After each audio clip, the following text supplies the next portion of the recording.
Hello everyone, আজ আমি আপনাদের সাথে শেয়ার করতে যাচ্ছি খুবই ইউনিক এবং টেস্টি একটা জিনিস। সেটা হলো পাস্তা দিয়ে পায়েস রান্না। তার জন্য আমি এখানে নিয়ে নিয়েছি 2 লিটার দুধ আর 1 প্যাকেট পাস্তা।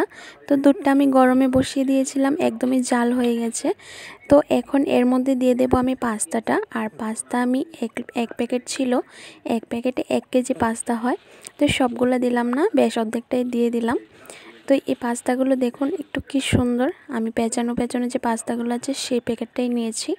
এখন পাস্তাগুলো আমি জালুটা দুধের মধ্যে দিয়ে দেব, দিয়ে ভালো করে নাড়াচাড়া করব যাতে নিচে দিয়ে লেগে না যায়। একটু বেশি করে নাড়াচাড়া করতে হবে, ঘন ঘন করে। পায়েসে ভালো গন্ধ আসার জন্য আমি এর মধ্যে দিয়ে দেব কয়েকটা এলাচ।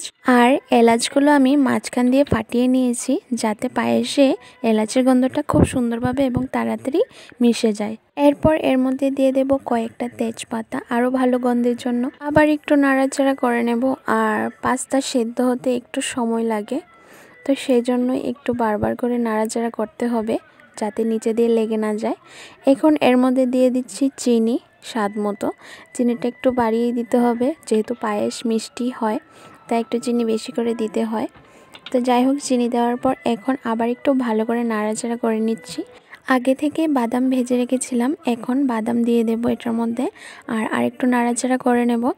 আর পাস্তাটা মোটামুটি সেদ্ধ হয়ে গেছে, আর বেশিক্ষণ সময় লাগবে না। কাজু বাদামও দেওয়া যায়, কিন্তু আমাদের ঘরে ছিল না বলে দিতে পারিনি।